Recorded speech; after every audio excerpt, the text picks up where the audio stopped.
Hello technical cloud viewers. स्वागत है आपका पाइथन सीरीज की इस वीडियो में। और इस वीडियो में हम लोग बात करेंगे पाइथन के कॉन्सेप्ट पॉलीमॉर्फिज्म के बारे में। सो बेसिकली पॉलीमॉर्फिज्म वर्ड का मतलब क्या है? पॉलीमॉर्फिज्म का मतलब है टू टेक वेरियस फॉर्म्स। किसी भी चीज की जब एक से ज्यादा फॉर्म्स होती हैं तो उसको क्या कहा जाता है? पॉलीमॉर्फिक। तो पॉलीमॉर्फिक से ही हमारे पास एक वर्ड बना है पॉलीमॉर्फिज्म। ये क्लास डेफिनेशन का एक ऐसा फीचर है जहां पे हम लोग उन मेथड्स को सारी क्लासेस और सब क्लासेस में यूज कर सकते हैं जिनका नेम सेम होगा। ऐसे फंक्शंस जिनके नेम सेम है किसी एक क्लास में और वो दूसरी क्लास में भी एग्जिस्ट कर रहे हैं। पॉलीमॉर्फिज्म जो है वो इनहेरिटेंस के थ्रू भी कैरिड आउट किया जा सकता है। इसको कहा जाता है मेथड्स ओवरराइडिंग, कि हम लोग मेथड्स को किस तरह से ओवरराइड करेंगे। वो चीज भी हम लोग अभी आने वाली वीडियो में देखेंगे। उसके पहले हम लोग चलते हैं अपने जुपिटर नोटबुक पे और देखते हैं कि कैसे हम लोगों को पॉलीमॉर्फिज्म की क्लास बनानी है। पॉलीमॉर्फिज्म में मैं आपको बिल्कुल एग्जांपल से समझाने वाला हूँ। तो एग्जांपल लेने के लिए मैंने क्या किया, एक क्लास मैंने बनाया शार्क नाम से। फिश है हमारी शार्क, उसका मैंने एक क्लास बना लिए। इसके अंदर मैंने 3 मेथड्स लिख दिए। पहला मेथड क्या? स्विम, कि क्या जो शार्क है हमारी वो स्विम करती है। ऑफ कोर्स शार्क स्विम करती है। तो हमने क्या क्या किया, यहाँ पे यही चीज प्रिंट करा दी, शार्क इज स्विमिंग। नेक्स्ट हमारे पास है डिफाइन स्विम बैकवर्ड। क्या हमारी जो शार्क है वो बैकवर्ड स्विम कर सकती है? इस चीज के लिए मैंने यहाँ पे लिख दिया shark can not swim backwards, it can sink backwards. ये एक और फीचर हो गया। तीसरा मैंने एक और यहाँ पे एक मेथड लिखा कि शार्क का स्केलेटन कैसा होता है। अगर किसी ने थोड़ी सी बायो पढ़ी है फिशर्स के बारे में, तो जो हमारा शार्क का जो स्केलेटन होता है ना, उसमें बोन नहीं होती, उसमें होता है कार्टिलेज। तो यहाँ पे हम लोग लिख देंगे it is made of cartilage. That's it. ये हमारी हो गई एक क्लास, शार्क क्लास। मैंने सेम इसी तरह दूसरी क्लास बनाई। इसमें मैंने क्या ले लिया? Clown fish. इस क्लास के अंदर भी मैंने मेथड्स लिखे। क्या मेथड लिखा? पहला लिखा स्विम, स्विम में दिया सेल्फ। और स्विम में क्या हमारी क्लाउन फिश स्विम करती है? यस करती है। The clown fish is swimming. Next हमारे पास है डिफाइन स्विम बैकवर्ड्स। क्या भाई हमारी ये जो क्लाउन फिश है ये बैकवर्ड जाती है? अगर देखते हैं कि जाती है कि नहीं जाती है, कि भाई क्लाउन फिश बैकवर्ड जाती है, it can swim backwards. Clown fish can swim backwards. फिर हमारे पास लास्ट जो मैंने यहाँ पे लिखा स्केलेटन। जो हमने ऊपर शार्क में दिया था वही चीज हमने यहाँ पे दे दी स्केलेटन।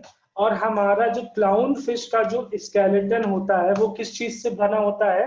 तो clown fish is made of, या फिर मैं यहाँ पे ये ना लिख के मैं लिख रहा हूँ it is made of bone. अब ये मैंने 2 क्लास बनाई, शार्क क्लास बना ली, क्लाउन फिश बना ली, एक और क्लास।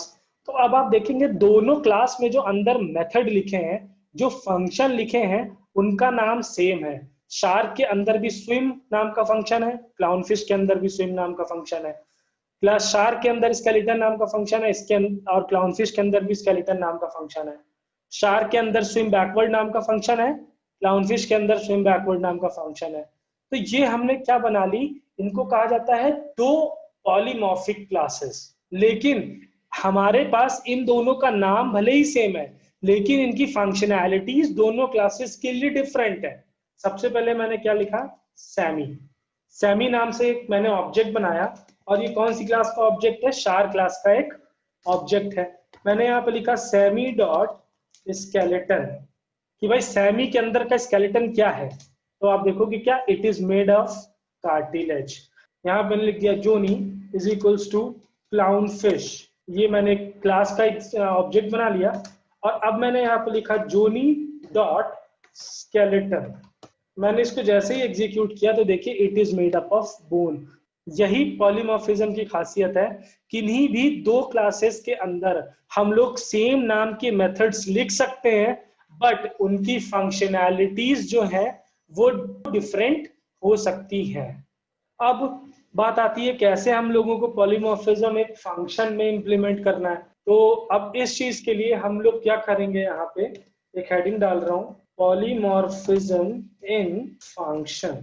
तो अभी तक हमने जो ऑब्जेक्ट बनाए हैं ना, इस ऑब्जेक्ट के अंदर हम लोग स्केलेटन नाम का फंक्शन लिख रहे हैं। मैंने क्या किया, डिफाइन एक फंक्शन लिखा और मैंने क्या कहा, इन द पैसिफिक, कि मतलब ये पैसिफिक ओशन में है हमारे पास, तो ये एक फंक्शन का नाम है इन द पैसिफिक। और मैंने यहाँ पे एक आर्ग्यूमेंट जाएगा फिश, मतलब फिश का नाम जाएगा यहाँ पे। मैंने यहाँ पे लिखा फिश डॉट स्विम, क्या मेरी फिश स्विम कर सकती है। मैंने क्या लिखा, सबसे पहले इस फंक्शन को कॉल किया इन द पैसिफिक, और पैसिफिक के अंदर मैंने सेमी, जो हमारा ऑब्जेक्ट था ना शार्क का, उसको भेज दिया। तो अब मैंने जैसे इसको एग्जीक्यूट किया, देखिए लिख के क्या आ गया, शार्क इज स्विमिंग, क्योंकि हमारी जो शार्क है वो स्विम कर रही है।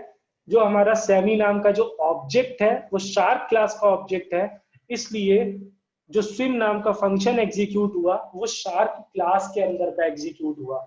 अगर मैं यहाँ पे एक और चीज लिख दूं, इन द पैसिफिक, और मैं यहाँ पे लिख दूं जोनी, मैंने इसको एग्जीक्यूट किया, तो ये देखिए the clown fish is swimming. तो यहाँ पे भी हमें वरी करने की जरूरत नहीं है कि कौन सी क्लास का ऑब्जेक्ट यहाँ पे कॉल होगा।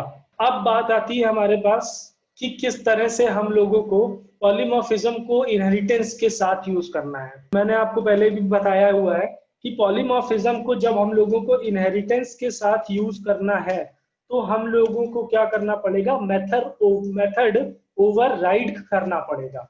अब ये ओवरराइड क्या होता है, चलिए उस चीज को भी देखते हैं। मैंने एक क्लास लिया यहाँ पे, क्लास ए, ये क्लास है, और मैंने इसके अंदर एक फंक्शन लिखा डिफाइन एक्सप्लोर। मैंने इस फंक्शन के अंदर क्या प्रिंट करा दिया, एक्सप्लोर मेथड इनसाइड क्लास ए, कि ये जो एक्सप्लोर मेथड है ये क्लास ए के अंदर है।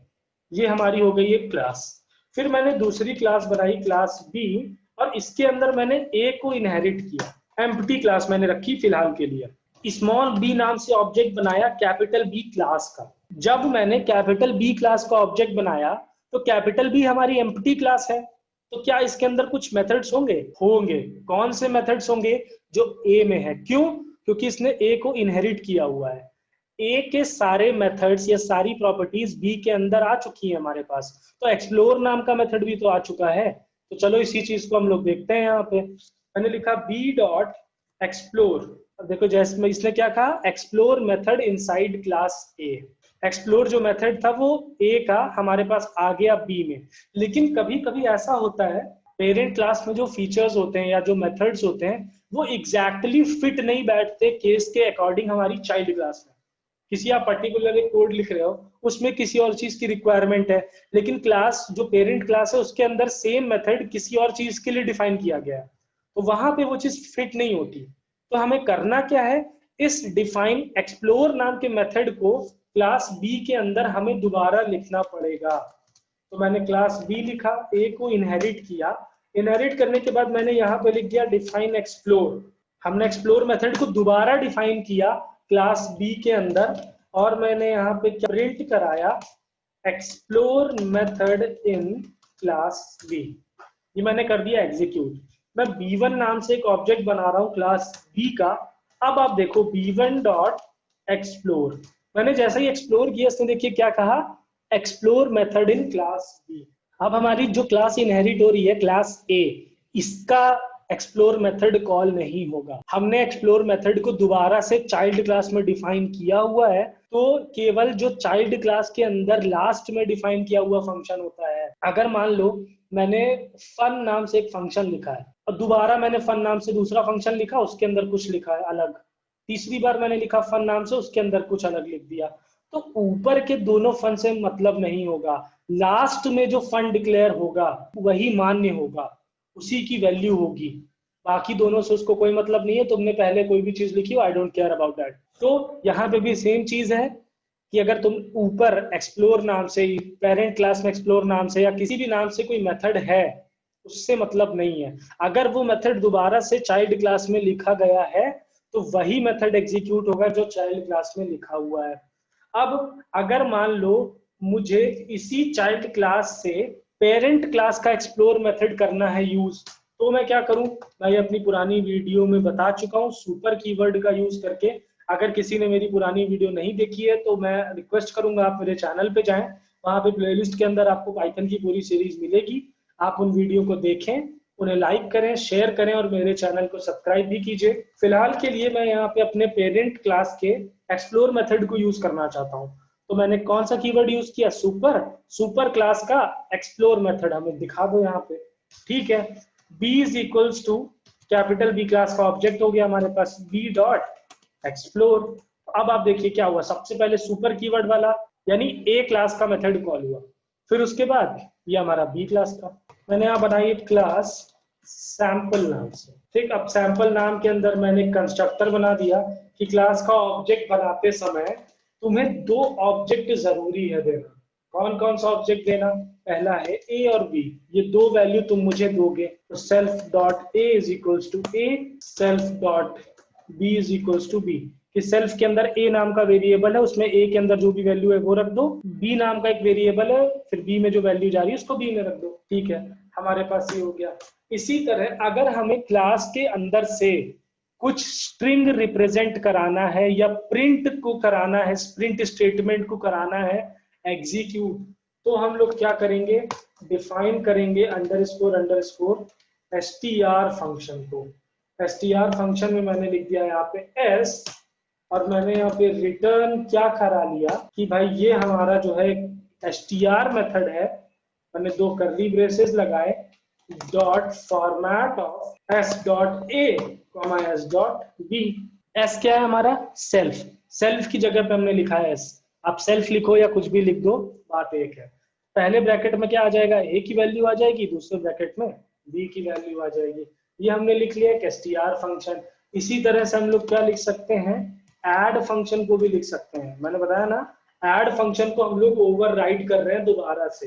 कैसे, s कॉमा t, सेल्फ जाएगा और t जाएगा। t क्या है, ये खुद एक क्लास का ऑब्जेक्ट है। मैं दिखा रहा हूं कैसे। मैंने यहाँ पे क्या कहा, रिटर्न करा लिया सैंपल क्लास, हमने लिखा s dot a plus t dot a, पहला चीज तो ये आ गया, फिर comma s dot b plus t dot b, ये हमारे पास आ गया। इसी तरह सब्सट्रैक्शन के लिए भी लिख सकते हैं हम लोग, सब्सट्रैक्शन ऑफ s। इसके अंदर मैंने यहाँ पे क्या कहा, सेम चीज जो रिटर्न कराई है हमने, इसको यहाँ पे भी हम लोग करा लेते हैं रिटर्न, बस जहाँ प्लस है वहां पे क्या हो जाएगा, माइनस। इसी तरह से ग्रेटर देन की क्लास हम लोग लिख सकते हैं। तो ग्रेटर देन के लिए मैंने यहाँ पे लिख दिया, ग्रेटर देन आ गया। फिर हमारे पास इक्वल्स टू भी हो सकता है कि क्या दो ऑब्जेक्ट हमारे इक्वल्स टू हैं, ये इक्वल्स टू का आ गया हमारे पास। फिर हमारे पास है लेंथ, एलियन चेक करने के लिए, तो ये एलियन के लिए फंक्शन हो गया। एग्जीक्यूट करने के बाद मैंने s1 नाम से एक ऑब्जेक्ट बनाया, कौन सी क्लास का, सैंपल क्लास का। t नाम से भी मैंने एक सैंपल क्लास का एक ऑब्जेक्ट बनाया, यहाँ लिख दिया 20 और 30। अब मैंने देखो यहाँ पे क्या किया, जैसे ही मैं लिखूंगा प्रिंट करो s1 माइनस टी, तो प्रिंट करने पे कौन सा फंक्शन ऑटोमेटिकली कॉल होगा, str फंक्शन। देखो ध्यान से देखना, ओके ओके ओके ओके, यहाँ पे टी जाएगा। ठीक है, सॉरी मेरी मिस्टेक थी, फिर से मैंने लिखा। तो ये देखिए प्रिंट जैसे ही मैंने किया तो str वाला फंक्शन जो है हमारा वो कॉल हो गया। ध्यान से देखो, अब मैंने क्या कहा है, s1 माइनस टी, जैसे ही मैंने यहाँ पे लिखा माइनस, तो माइनस में कौन सा फंक्शन कॉल हुआ, सब्सट्रैक्शन का। तो पहले सब्सट्रैक्ट हुआ, 12 में से 20 घटाओगे क्या आएगा, -8, तो सबसे पहले s डॉट ए -8 आ गया। फिर 10 में से 30 घटाओगे क्या आएगा, -20। तो इस तरह से हम लोग क्लास के कुछ स्पेशल मेथड्स को करेंगे एग्जीक्यूट। अब आप लोग क्या चाहते हो, आप लोग ये चाहते हो कि मैं माइनस का साइन बनाऊं और हो जाए वहां पे ऐड, तो बस आप क्या करो, ऐड की जगह पे कर दो यहाँ पे माइनस, और जहां पे माइनस है वहां पे इसको कर दो प्लस। आप यहाँ पे क्या कर सकते हो, अपनी मर्जी से ऑपरेटर को कर सकते हो ओवरलोड। अब आप देखो यहाँ पे ऐड हो गए, मैंने साइन लगाया माइनस का, लेकिन देखो दोनों ऐड हो गए, 12 और 20 32, और 10 और 30 40। साइन मैंने लगाया है माइनस का, लेकिन मैंने माइनस के मेथड में मैंने क्या लिखा हुआ है, प्लस। तो इस तरह से हम लोग ऑब्जेक्ट की फंक्शनैलिटी को चेंज कर सकते हैं ऑपरेटर की फंक्शनैलिटी को हम लोग कर सकते हैं चेंज। चलिए, अगर किसी को ये एग्जाम्पल नहीं समझ में आया है तो मैं फिर से एक बार समझा रहा हूँ दूसरे एग्जाम्पल के थ्रू। देखिए, यहाँ पे है क्या, हमारे पास पॉलीमॉर्फिज्म का यूज किया, मैंने लिखा 2+2, तो 2+2 लिखने पे देखिए 4 ऐड हो गया। मैंने स्ट्रिंग में दे दिया 20+20, तो स्ट्रिंग हमारी कॉन्कैटिनेट हो गई। लेकिन अगर आप देखो यहाँ पे, मैं जब इंटीजर लिख रहा हूँ, यहाँ पे मैंने लिखा a is equals to 2, तो ये कौन सी क्लास का ऑब्जेक्ट बना? इंटीजर क्लास का ऑब्जेक्ट बना ना यहाँ पे, इंटीजर क्लास का। चेक कर लो क्लास का ऑब्जेक्ट है कि नहीं है, मैंने दिखाया हुआ है प्रिंट ऑफ टाइप ऑफ ए, देखो क्लास इंटीजर। वैसे ही ये स्ट्रिंग क्लास का ऑब्जेक्ट बना, मतलब हम एक इंटीजर क्लास के ऑब्जेक्ट को दूसरे इंटीजर क्लास के ऑब्जेक्ट के साथ कर रहे हैं ऐड। तो क्या ये मैनुअली पॉसिबल है? चलो देखते हैं इसको। देखो क्लास, मैंने क्लास बनाई, क्लास का नाम दे दिया नंबर। केवल एक सिंपल सी एक क्लास है, डिफाइन किया इनिट में मैंने क्या कहा, सेल्फ ले लो, सेल्फ के साथ क्या ले लो, एक n नाम का एक नंबर ले लो, self dot number is equals to n। Number नाम का एक वेरिएबल है, n के अंदर जो भी वैल्यू है वो रख दो। मैंने एक ऑब्जेक्ट बनाया n1 is equals to number, value दे दी 5। n1 डॉट नंबर अगर आप चेक करोगे यहाँ पे तो ये क्या दिखा देगा, 5। सिमिलरली मैंने क्या किया, n2 का एक ऑब्जेक्ट बनाया, नंबर लिखा मैंने भेज दिया 7। सो n2 डॉट नंबर के n2 के अंदर नंबर क्या है, 7। ये दो ऑब्जेक्ट है हमारे पास, n1 और n2। मैं इन दोनों को अगर ऐड करने की कोशिश करूं, n1 प्लस n2, यही तो किया हम लोगों ने। यहाँ पे ये चीज तो हो रही है, ये इंटीजर क्लास का ऑब्जेक्ट, ये इंटीजर क्लास का ऑब्जेक्ट, इन दोनों को ऐड किया, सम हमें दिखा दिया। हमने भी यही काम किया, क्लास बनाई, क्लास के दो ऑब्जेक्ट बनाए, दोनों को ऐड करने की कोशिश की। तो देखो इसने क्या कहा कि भाई अनसपोर्टेड ऑपरेंड टाइप, हम नहीं जानते ये क्या है, प्लस + सिस्टम तुम्हारे पास। तो चलो भाई इसका सिस्टम सही करते हैं हम लोग। इसी चीज के लिए हमें लिखना पड़ेगा इसके अंदर कुछ फंक्शंस। कैसे फंक्शंस लिखने पड़ेंगे कि भाई अगर मैं इस क्लास के अंदर, ये जो नंबर क्लास है ना, मुझे इसके अंदर ऐड फंक्शन को स्पेशली डिक्लेयर करना पड़ेगा, और सेल्फ के साथ साथ एक ऑब्जेक्ट लो। ऑब्जेक्ट मैंने दे दिया t नाम से, रिटर्न मैंने क्या करा लिया यहाँ पे, नंबर क्लास। रिटर्न मैंने करा ली नंबर क्लास, नंबर क्लास के अंदर s dot n plus t dot n, यहाँ पे हो जाएगा self dot n plus t dot n। Number of 5, n1 is equals to number of 7, n plus n1, okay, self dot number और t dot number. n2 के अंदर क्या रख दो, n plus n1, ठीक है। अब हमने क्या देखा, n2 डॉट, तो ये देखिए हमारे पास जो नंबर है वो ऐड होके हमारे पास आ गया। इसका मतलब पहले हम क्या कर रहे थे, दो ऑब्जेक्ट को अगर हमें ऐड करना था, उसके लिए हमने अपनी क्लास में कोई फंक्शन लिखा नहीं हुआ था। अगर हमें दो ऑब्जेक्ट को ऐड करना है तो उसके लिए हमारे पास ऐड नाम का एक फंक्शन होता है, स्पेशल फंक्शन होता है, अंडरस्कोर ऐड। हमें वो अपनी क्लास में लिखना पड़ेगा, जस्टिफाई करना पड़ेगा कि अगर हम प्लस का साइन लगाएं तो ऐड फंक्शन एग्जीक्यूट हो, और ऐड होने पे क्या हो, दो ऑब्जेक्ट ऐड हो जाए। यही चीज मैं आपको समझा रहा था कि आप चाहो तो ऐड फंक्शन की जगह आप यहाँ पे लगा दो माइनस का साइन, और फिर जब भी आप प्लस का साइन लगाओगे तो फंक्शनैलिटी कौन सी होगी, माइनस। तो ये था पूरा फंडा हमारा पॉलीमॉर्फिज्म का। इस तरह से कर सकते हैं हम लोग पाइथन में पॉलीमॉर्फिज्म को यूज, और यहाँ पे होती है ऑपरेटर ओवरलोडिंग। तो गाइज मैं आशा करता हूँ आप लोगों को मेरी ये वीडियो अच्छी लगी होगी। अगर आप लोगों को मेरी वीडियो अच्छी लगी हो तो आप प्लीज मेरे चैनल पे जाएं। मेरे चैनल पे जाके आपको प्लेलिस्ट सेक्शन के अंदर जाना है, पाइथन की पूरी प्लेलिस्ट आपके पास यहाँ पे अवेलेबल हो जाएगी। आप इन वीडियोस को देखें, इन्हें शेयर करें और मेरे चैनल को सब्सक्राइब भी करें। यहाँ पे आपको बेल आइकन भी मिल जाएगा, आपको इसको जरूर दबाना है ताकि मैं जब भी कोई वीडियो अपलोड करूँ तो यहाँ पे आपको नोटिफिकेशन आ पाए। हम लोग मिलते हैं अपनी अगली वीडियो में। Thank you.